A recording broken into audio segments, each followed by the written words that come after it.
But I honestly just feel more bad for you than I feel bad for myself that you stood me up looking like this. Since when has it become so normalized to sleep with somebody and then ghost them? Genuine question. Since women prefer to give their attention to men who don't take them particularly seriously.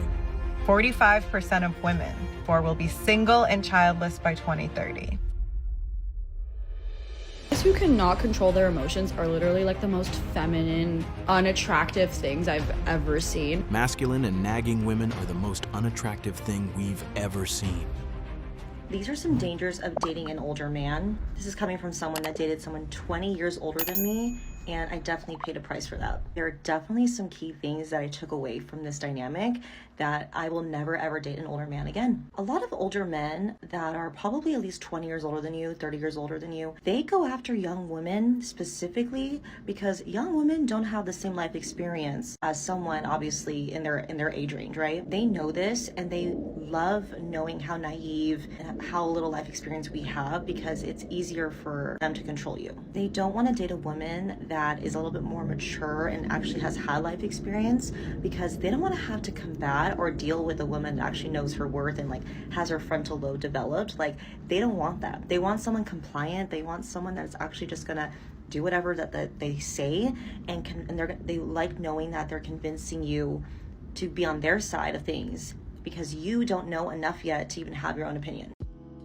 Older men, in her opinion, are manipulative and only aim to exploit young women.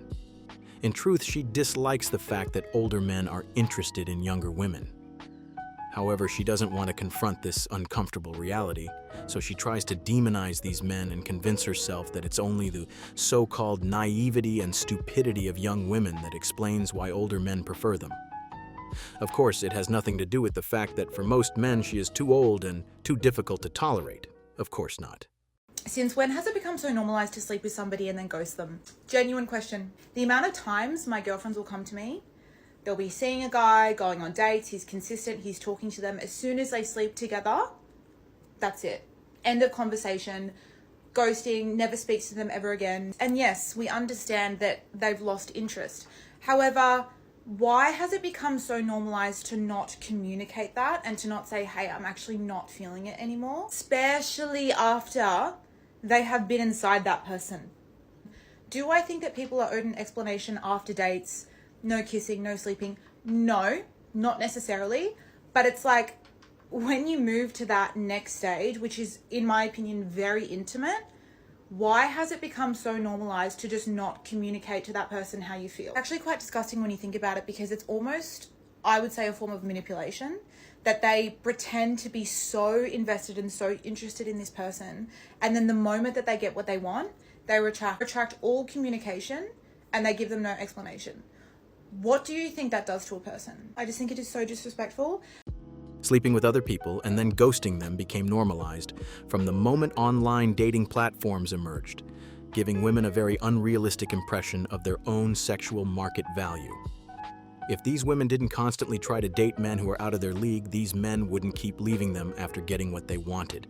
In the process, the countless men who would genuinely be interested in getting to know women and building sincere relationships with them are ignored. Okay, I have a question for all of the single, straight men.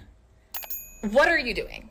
Because every single day, I walk out of my front door to the most beautiful, gorgeous, just goddesses of women walking around living their best life like they're just not heaven on earth. So what are you doing? Why are you fumbling the bag? Why are you single? Why are you not just snatching up all of these amazing, beautiful, smart, educated, sexy women? Because they're everywhere I look.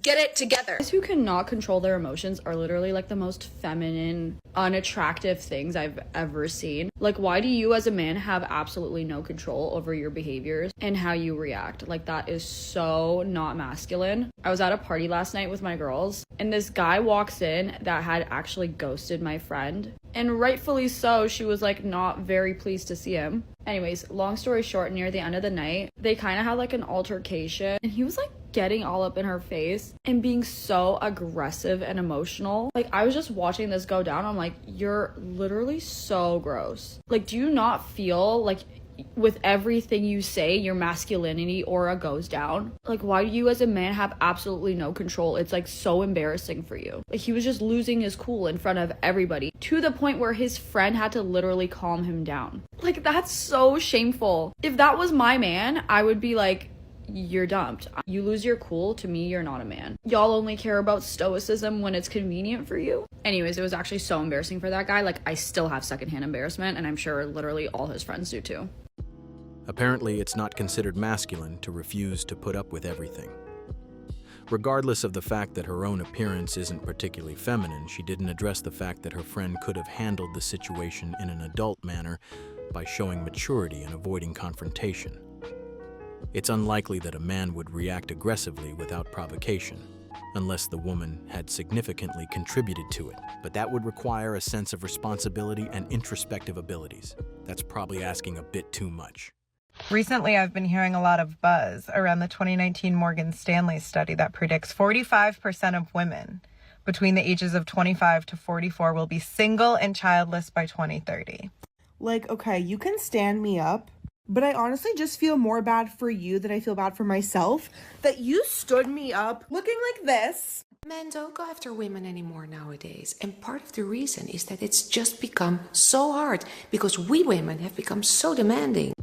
You often hear women claiming that women today have standards that are too high and that men simply can't live up to them. However, this couldn't be further from the truth.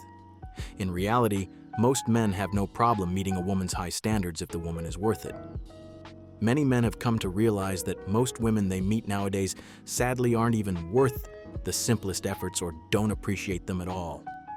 If you want to have high standards, you should in return be able to offer something to a man. Otherwise, you make yourself look ridiculous. So the problem that men are having with women is that there are women who are 6s and they're trying to land men who are 10s. And so you have this huge population of women going for this teeny, tiny population of men. So what I would recommend to women is to really get real about your level, right? Like, don't lower your standards, just get real about where you measure up. So if you can look in the mirror and be like, okay, you know what? I'm a solid 6, maybe 7, right? So then find other 6s and 7s. There are so many. Right? The problem is people are cutting off their odds of meeting people because they're trying to date in this tiny window of people who aren't really for you. Are 50 and 60-year-old women desperate? No. Am I selling lies? Absolutely not. I'm 63. I have no problem attracting men come into my life aged 55 to 65. We are sexy, we are healthy, we know our bodies, we're successful. Older, successful men want women who are sharp, who are smart, who have something to bring to the table, who can have an intelligent conversation, who know what's what on a world's map. They're not looking for empty-headed 20-year-olds, and if they are, that's a reflection of their low value, that they just want a woman on their arm to make them feel virile. Like, really? I think you're 1,000% wrong, and it kind of shows how shallow you are. That, like, why would you want to date a woman 20, 30 years younger than you? Shallow. Isn't it fascinating to see how women often emphasize the importance of treating women with respect and not acting disrespectfully toward them? Yet it happens far too often that older, envious women belittle and badmouth their younger competition. What these older women fail to realize is that the older men they are dating would actually prefer younger women if they had the options to date them. Just because an older man has an older woman by his side doesn't mean he wouldn't prefer to have a younger woman instead. You want to know what modern day dating has done to me? Let me just give you a quick example. There's a guy that's been texting me, and yesterday he didn't text me back much, which for me is totally fine. I genuinely just forget to text people back, and I didn't realize that he hadn't texted me yesterday. But he texted me this morning, and he was like, sorry, I was under the weather. I was like in and out of sleep yesterday, but I'm feeling a lot better today. Like, what are you doing today? Blah, blah, blah, blah. My initial reaction, no, you weren't. No, you weren't sick. So don't use that excuse. Just tell me you were with another girl. That's fine. I don't care. Just be honest. Like, you weren't sick. Why is that my first reaction? Why is my initial reaction like, no, you weren't. You're lying. Just tell me you were another girl. Why is that my initial reaction? And that, people, is what modern day dating has done to me. I have trust issues out the wazoo. And I don't know what to do about that. And it's not looking good. This clip is a prime example of how some women manage to create problems even when none exist. Her date is not responsible for the fact that she, as a woman, has had too many bad experiences in the past. She is responsible for that herself because she could have spared herself all those bad experiences from the start if she had dated a handful of men instead of a multitude. Kind of hot take, but can boys stop responding so fast, please? It's such an ick to me, at least to me. I don't know if it is for other girls. Of course it is. I can absolutely understand how that would be an ick because a lot of women aren't used to a guy that's actually interested in them because a lot of them give attention to the same guys that are busy texting 20 other women. So it's rather unheard of that a guy actually shows interest specifically in them. Makes sense now. But stop responding so quickly. I text you, you responded 0.3 seconds, and then I take, I don't know, a nice comfortable 2 hours or so to respond. 2 hours. For a generation of individuals that are constantly on their phones and are never more than 5 feet away from them, that's almost an eternity. And then you respond again, 0.3 seconds later. That, it just feels so, desperate to me. I don't know. If I'm taking, a couple hours to respond, and then you take less than a minute to respond, not even, less than 30 seconds to respond. I don't know. It's just such an ick to me. I don't know if anyone else can relate, but I need a little bit of a chase. It can't be that. Ugh, I don't know if I'm describing that right. And if the dating world wasn't already full of enough contradictions, here we have some women indicating that they actually do like to do a bit of the chasing themselves. Good luck out there, gentlemen.